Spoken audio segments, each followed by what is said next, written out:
Along the coastline of Western Europe lie the remains of one of the largest construction projects of the 20th century. Hitler says, I want to build an Atlantic wall. I want defences all the way up the coast. 40 million tons of concrete designed to stop the D-Day invasion of Nazi Europe. 15,000 bunkers along a coastline stretching 3,000 miles. Built in just 4 years, a vast network of indestructible bunkers, deadly minefields, and impenetrable artillery positions. It's all separate pieces working together to make this going, like a monster, really. It is the most gigantic fortifications that were ever built in history.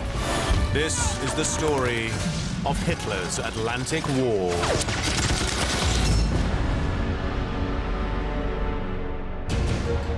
The biggest construction projects of World War II, ordered by Hitler to secure world domination.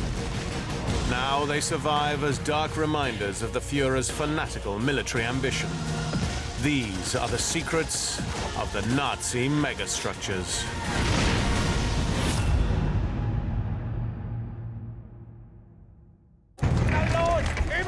"6th of June, 1944.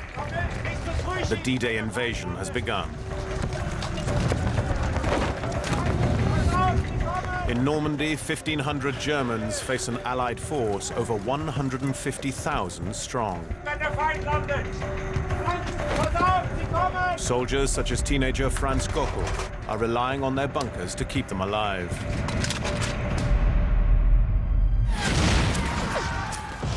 Bunkers that form an extraordinary 5,000-kilometer fortification known as the Atlantic Wall.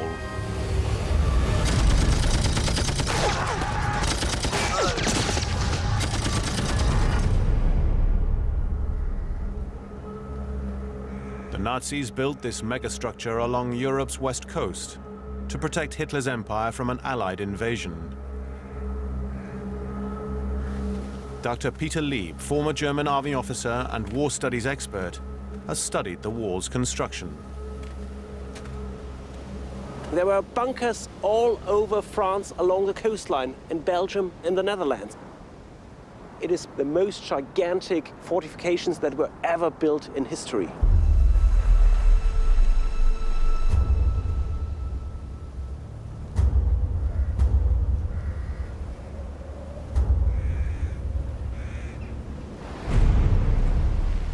The origins of the wall can be traced back to 1942.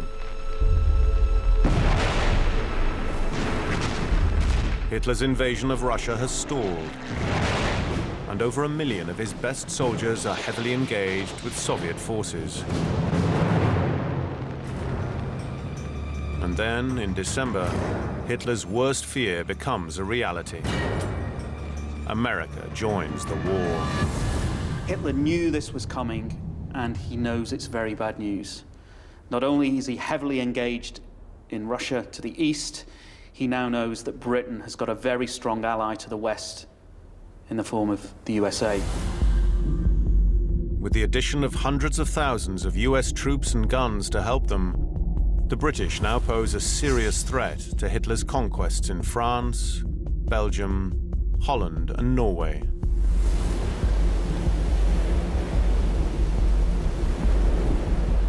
To protect his Atlantic coastline, Hitler must take defensive measures.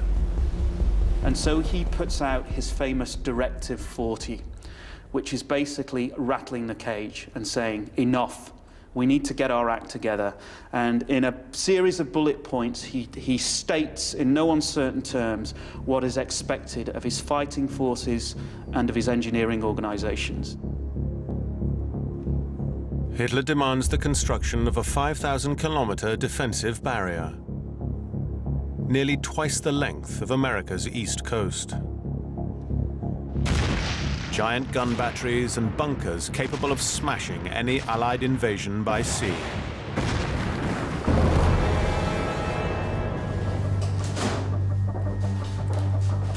The job of building them falls to one man. Heil Hitler! Attention. These are the Führer's latest orders. The coast must be armed with as many heavy guns as possible. Franz Xaver Dorsch is a chief engineer of the Todt organization, Germany's biggest engineering company. These guns are to be enclosed in concrete. Dorsch and his colleagues are experts in large-scale construction.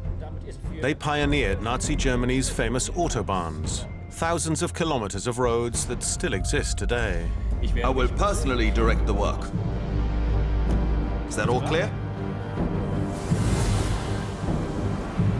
Dorsch has already built 20 heavy gun emplacements at Calais, the closest French port to Britain, and the most likely site for any Allied invasion.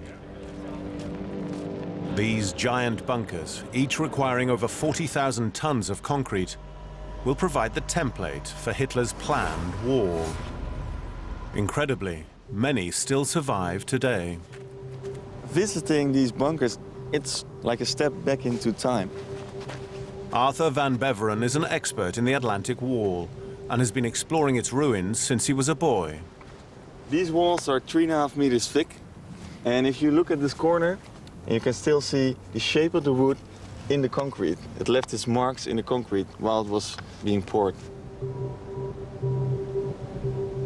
The huge dome-like building is the actual gun emplacement, which the 38-centimeter gun was beneath.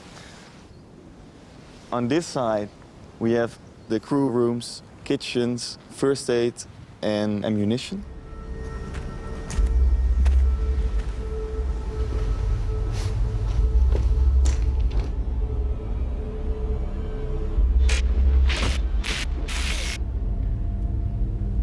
A very atmospheric place back then.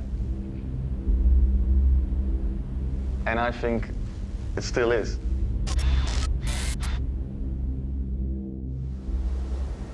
The shells are 1.6 meters long and weigh over 800 kilograms. They're so big that they have to be moved inside on a system of overhead rails. So you can see the rail from the outside going through this gap up here, but you can still see a part left in this gap. And it was used to transport the ammunition. This is now just an empty gap, but 70 years ago there should be a door up here, and there was a table up here. The ammunition was prepared, laying on the table, and on this side there was a little train driving along the gun, and the ammunition was put on the little train and transported to the gun. The giant guns of the Calais battery are capable of sinking the largest Allied ships in an invasion fleet, even before they've left port. From here, on a clear day, you can see Britain on the other side of the channel. Britain is only 36 kilometers away, and these guns could reach 13 kilometers inside Britain.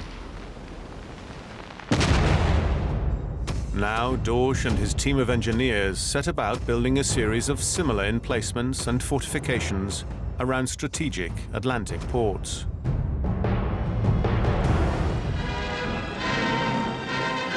Newsreels in Berlin proudly boast of their awesome firepower. And no one is following progress more avidly than 16-year-old Franz Gockel. In kürzester Zeit ist alles gefechtsbereit. I'd seen so much reported about the wall in the newsreel that I was sure we'd be invincible. Hier zeigt Deutschland im 4. Jahr des Krieges die gigantische Stärke seiner Abwehrkraft. Der deutsche Soldat Soon, auf der Wacht. Gockel will see the Atlantic Wall firsthand, on D-Day itself. Throughout 1942, construction of the Atlantic Wall is stepped up, even as far north as Norway. Massive amounts of men and resources are sent to defend the coast, all the way to the Arctic. Norway was very important initially because of its location. There's a lot of iron ore coming out of Sweden, and it's taken aboard ship in Norwegian ports. Iron ore is vital to the German war effort, providing the steel in Hitler's bombs, tanks, and bunkers. The Norwegian supply line must be defended. One extreme solution: move a 900-ton naval gun turret to Åland to protect the port of Trondheim.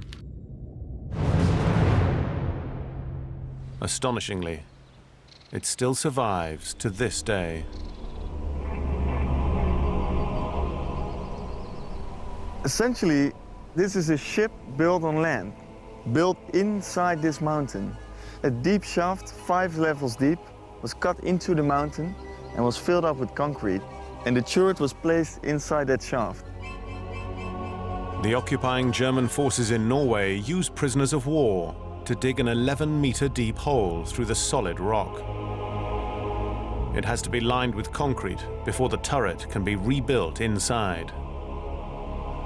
The guns were put in parts. 80 trainloads of parts went to Trondheim, and from Trondheim onto boats up to the island. The 3 guns are the only thing you can see on the outside, but the actual bunker is inside this mountain.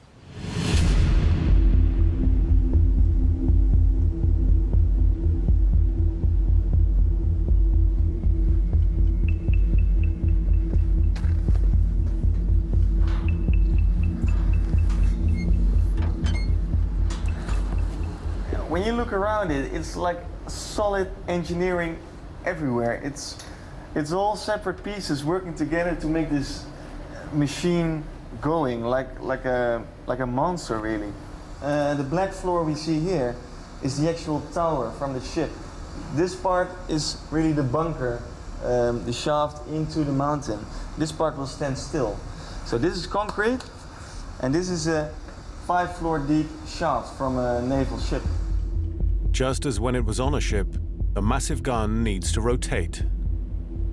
The whole turret is resting on these ball bearings all around us. Oh, really very heavy, really very heavy. I guess about 40, 50 kilos. And they're all around, resting in the rail around the shaft. 138 steel balls carry the weight of the 900-ton gun and allow it to turn smoothly. The shell and propellant are stored 5 levels below the gun.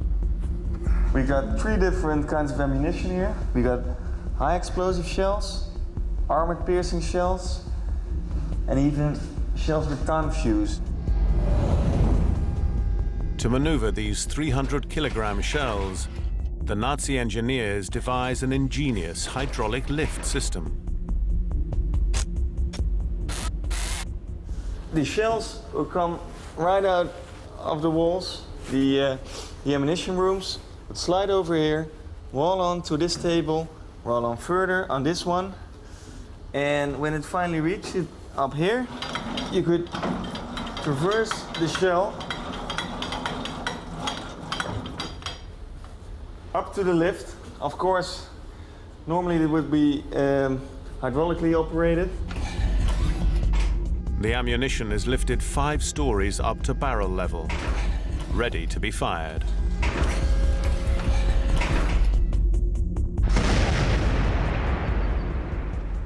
The effective range of these guns was about 37 kilometers, and that's as far as the eye can see.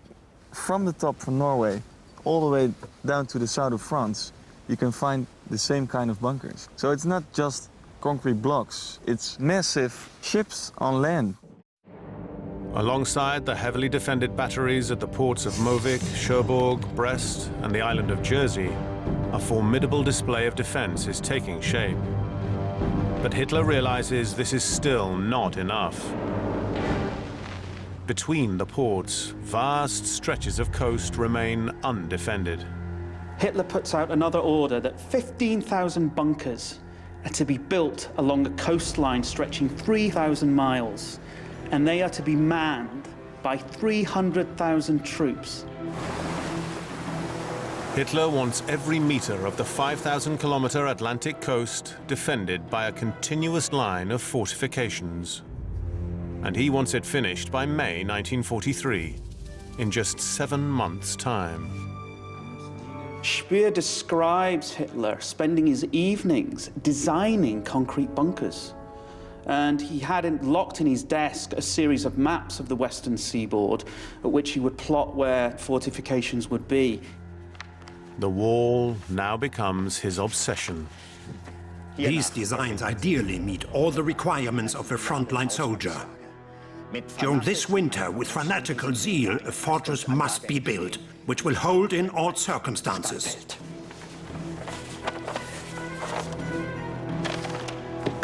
Heil Hitler. Sogar der Chef der Garage da wäre, glaubt nicht. The task of making Hitler's wall a reality falls to his chief engineer, Dorsch.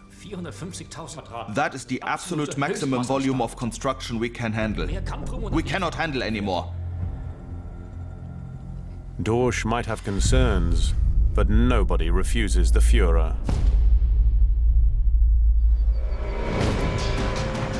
Construction teams try and meet Hitler's demands, focusing their efforts on areas where they think the invasion might come, such as the beaches of Wissant, closest to the British mainland.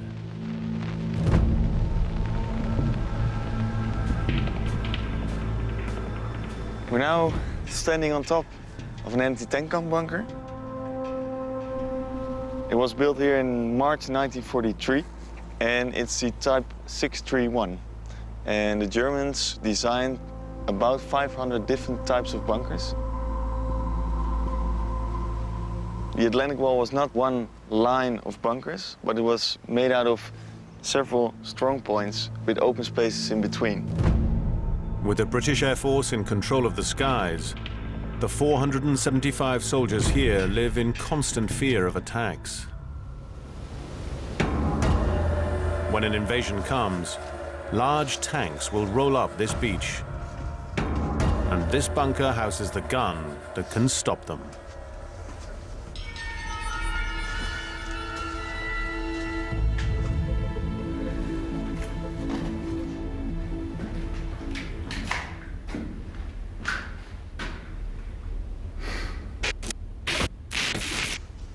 We're now in the most important room of this bunker, because this is the room where the gun used to be. The anti-tank gun, 4.7 centimeters, from a Czech origin. The men stationed here spent months preparing for an invasion. The firing range for every potential target was carefully practiced. This is a really cool feature in this bunker. It actually still has these numbers on the plate next to the gun. And they tell the crew certain points in the landscape how far they are away from the bunker. We have a church or a house near the beach, so they can measure from these points how to aim the gun. The bunker was designed to be indestructible, but there's still the risk of being buried alive by the debris of a battle. We have another exit here. It's the escape shaft. You have to get through the brick wall. You have to dig through 4 meters of pebbles, and then you can get out via this shaft on the side of the bunker.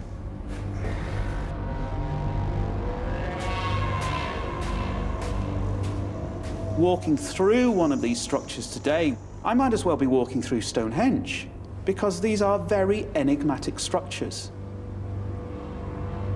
But if you were to see them operating, with all the hardware, all of the guns and the men inside them, I think you'd be fairly impressed at what these things had developed into. Very, very frightening fighting machines.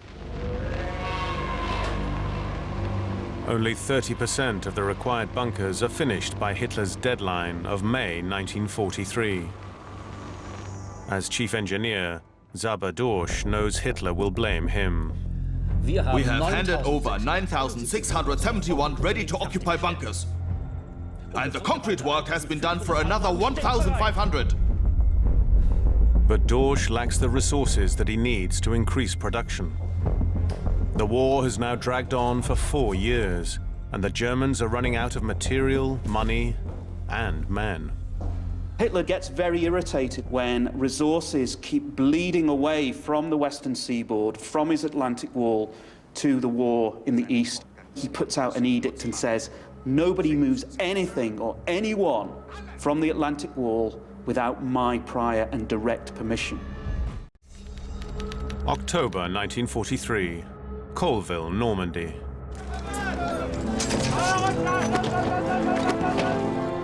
New conscript Private Franz Gockel, just 17, arrives at his section of the wall.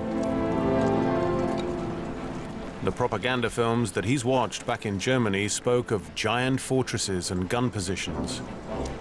But he's in for a shock. Imagine my surprise arriving at the beach in Normandy. There weren't any protective bunkers. Hitler believes the Allied invasion will land at Calais, the closest French port to Great Britain. That's where his Atlantic wall is at its strongest. Few eyes are on the beaches of Normandy.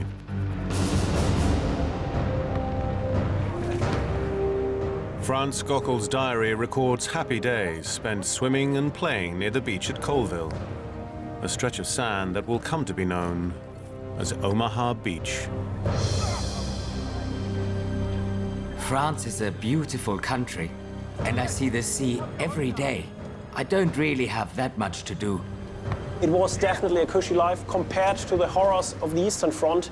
The men here felt very happy that they were here in France.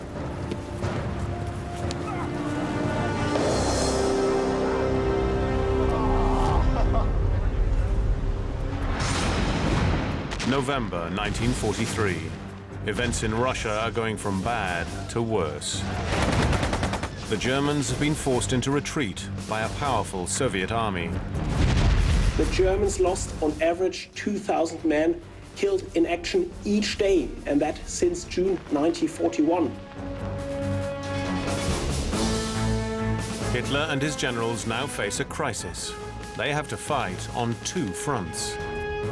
Millions of their soldiers tied up in the east, and 5,000 kilometers of coastline to defend in the west. The Nazis have posted 300,000 soldiers to the bunkers of the Atlantic Wall, but they are inexperienced troops. The crew here of the bunkers were mainly young soldiers, 17 or 18 years old, or older family fathers in their late 30s.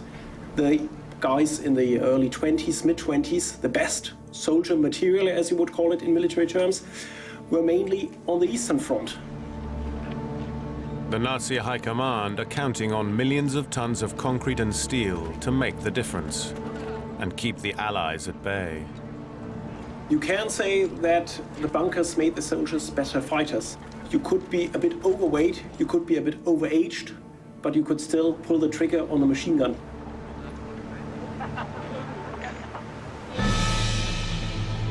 Bunkers might compensate for the problem of inexperienced troops. But on average, there are still only 100 German soldiers to defend each kilometer of coast. And only 50% of Hitler's impregnable wall has been completed.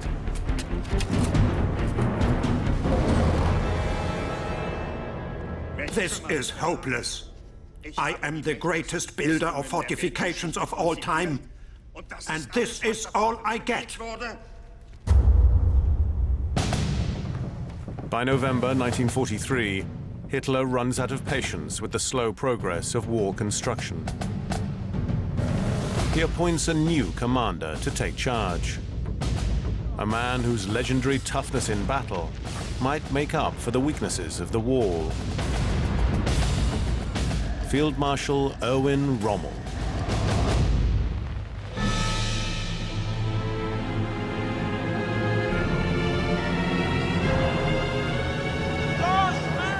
Quick, fall in! Rommel immediately sets about inspecting the entire length of the Atlantic Wall.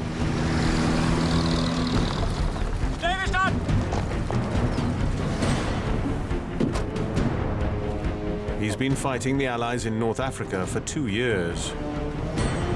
Rommel is a master of attack and defense. What he sees in Normandy shocks him. Rommel came to this place here in January 1944, and when he looked at the conditions and how the defense preparations had gone, he was very upset. He was saying, you've been here for 3 years and what have you done? Nothing. German planners believe that the Allies are unlikely to choose it as an invasion site because it lacks a port. So few bunkers have been built here. But Rommel sees something they can't. This beach looks similar to the Bay of Salerno in Italy that the Allies invaded. It must be instantly secured against Allied landings.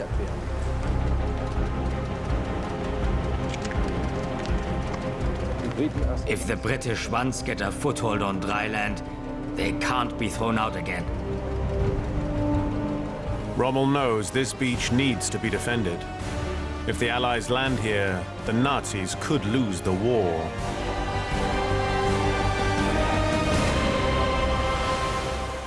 He's right to be concerned.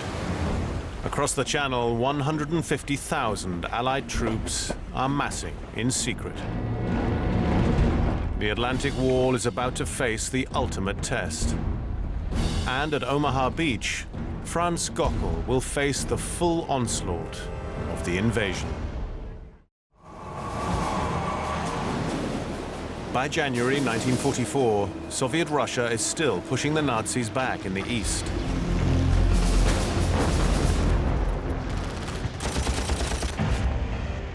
And in the west, Hitler's Atlantic Wall is far from complete.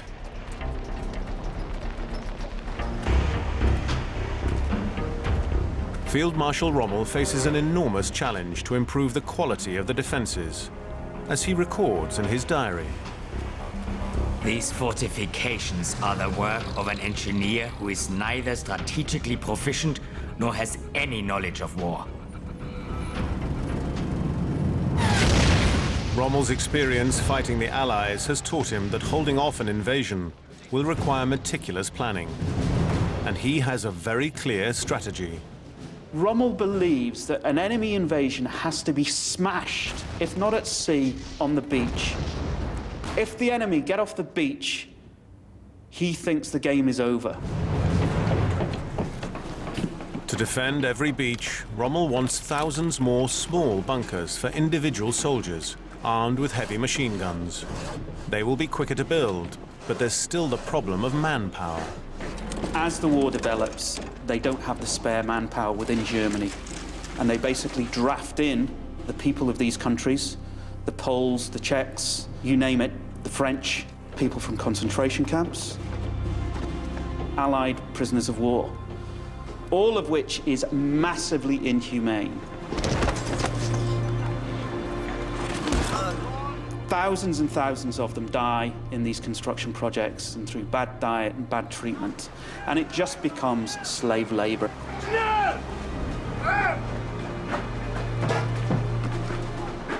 32,000 civilians are forced into construction. A brutal but effective plan. Bunkers are being constructed along almost 5,000 kilometers of Nazi coast, clustered in groups known as WNs. A WN is a Widerstandsnest, which translates into English into resistance nest. You can say it is more or less a strong point, but a series of strong points, interconnected. In Normandy, Gockel and 30 of his comrades live in a strong point that still exists today. We can see here, the small room was probably for the NCOs.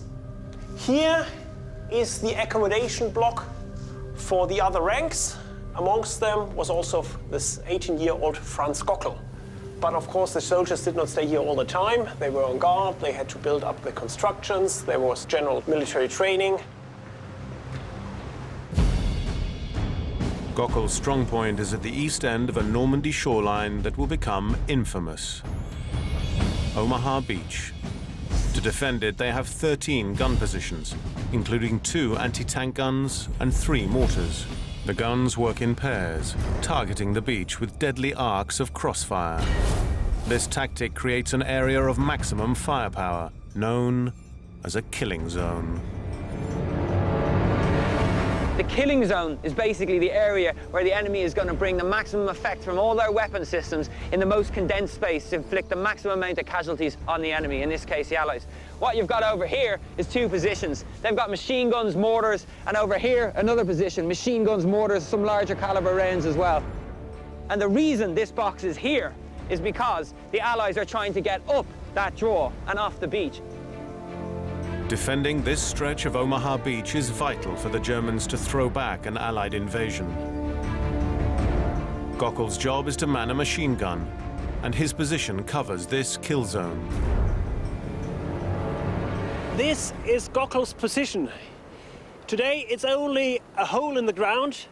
Back in 1944, it had a machine gun, it was a covered position, and also had two switches for a flamethrower.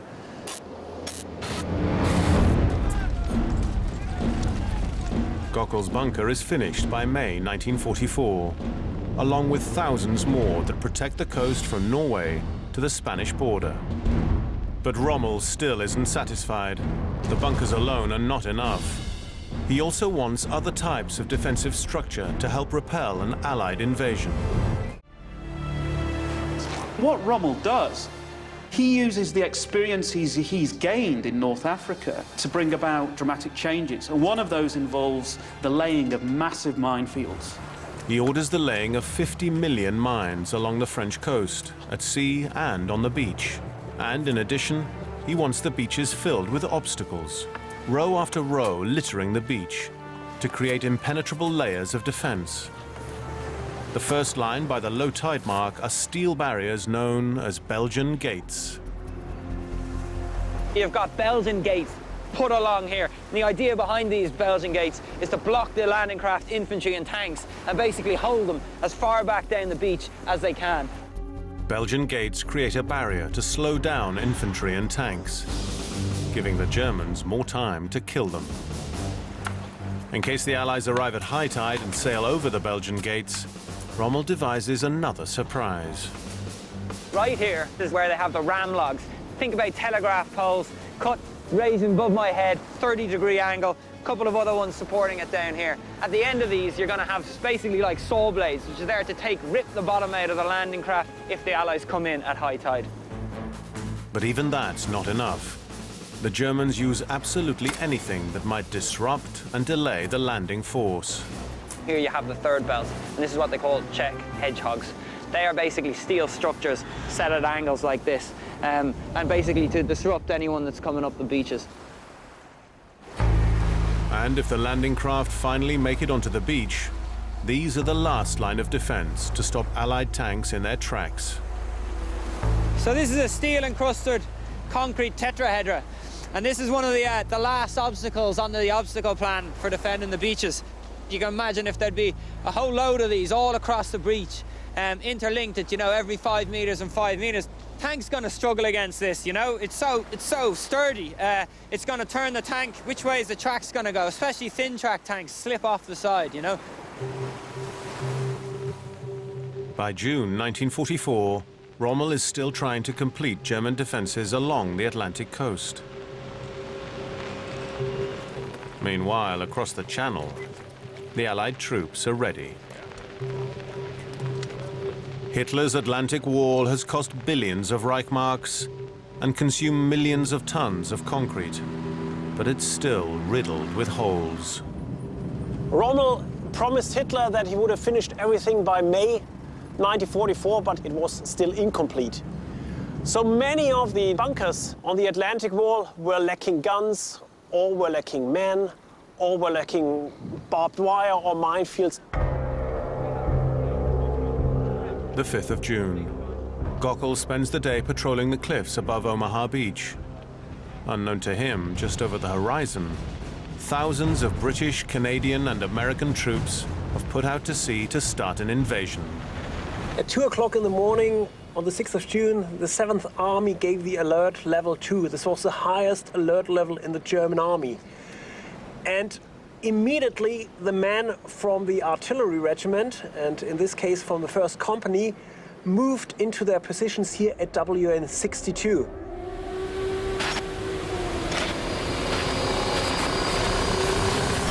Make Get up! Get up! This is for real! The Americans are parachuting in, just 30 kilometers away! There was an alarm call, but none of us believed it. We'd had so many in the past weeks that we no longer took it seriously. You too, Gockel! Get out! We ran to our positions. Machine guns, heavy guns, and mortars were prepared. Gockel and his comrades believed the invasion would come at a major port, like Calais. Never did they imagine that it would happen here, at their beach. Has Gockel got ammunition? Well, go, check! Hitler and a lot of others were fairly convinced that it would have to be a major port because they would have to get their material ashore. Little did they know that the Allies had countered that. They'd come up with the Mulberry Harbours. The Allies invent an ingenious way of avoiding the heavily fortified ports. They build the world's first floating harbour, known as the Mulberry Harbour, and tow it to Normandy.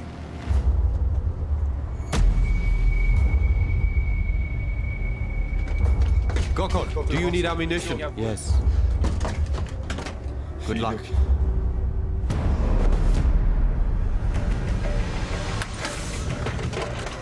I tried to concentrate on my weapon, to take my mind off what was happening.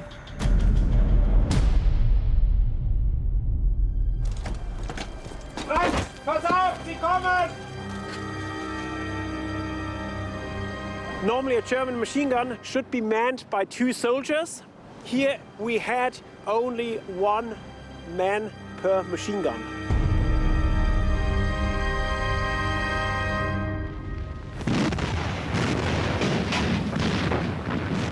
Allied battleships begin a full-scale bombardment of the German positions. Gockel's survival now rests on whether the reinforced concrete of his bunker is tough enough. Heavy caliber shells continue to slam into the earth, howling and hissing through the air. They hit against the concrete and ground with a thud. Gockel's bunker withstands the onslaught, but this is just the beginning.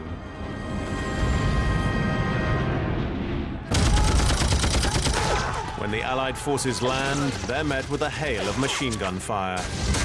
Just 500 Germans have to defend a 6-kilometer beach against 35,000 Americans. The ultimate test of the Atlantic Wall has begun. The Germans are firing with each weapon they've got available here. With their flamethrowers, with their machine guns, with their field guns, with their artillery from further inland. This was when German firepower was the biggest.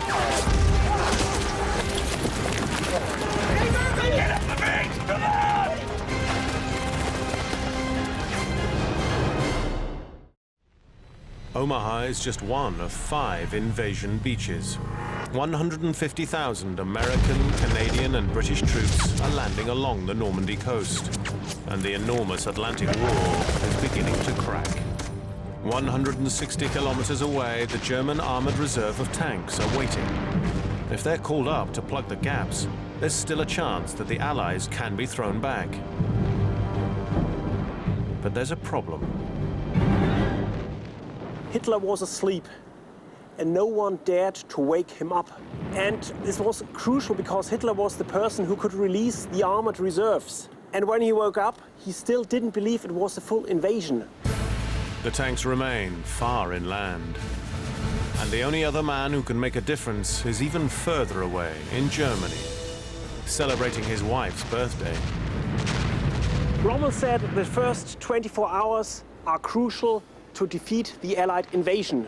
And on the 6th of June, he was not here.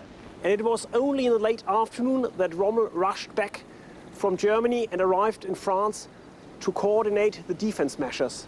But by that time, the Allies had already a firm grip on the beaches here.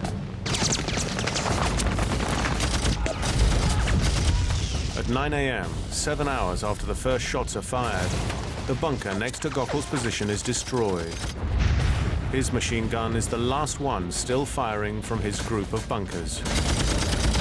Sand caused the belt of my machine gun to jam. I had to continue using my rifle, firing single shots.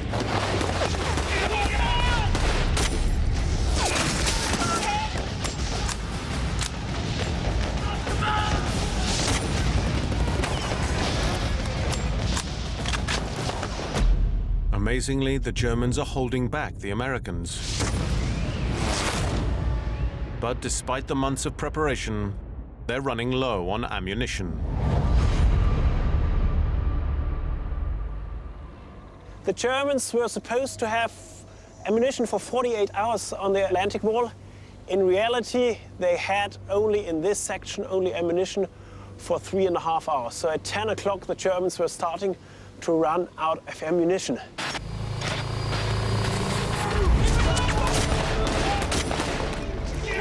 As their supply of bullets is depleted, the Germans begin to struggle, and the Americans gain ground. Gockel and his comrades are forced to fall back.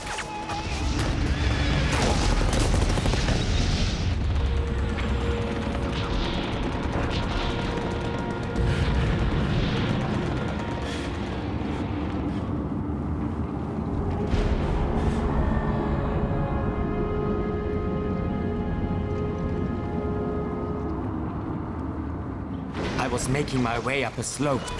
I crawled to the top to reach my comrades.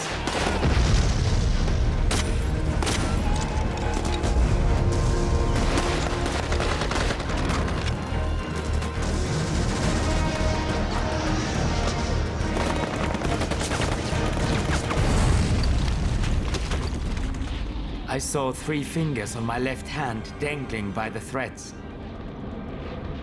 Now wounded, Gockel retreats with the few survivors of his company.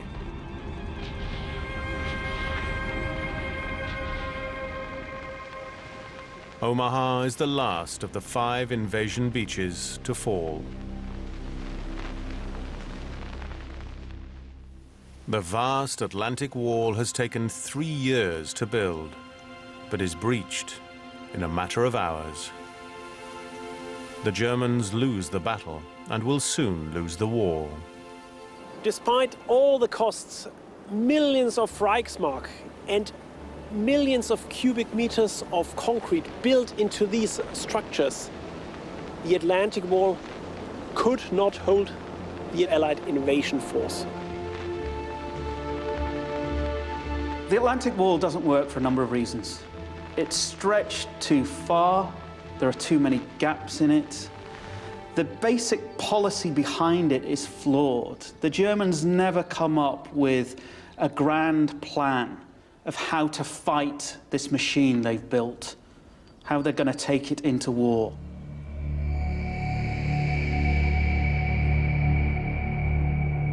Despite the wall's failure, Zabadorsch remained head of the Todt organization until Germany's surrender. After the war, he had a successful engineering career until his death, aged 86.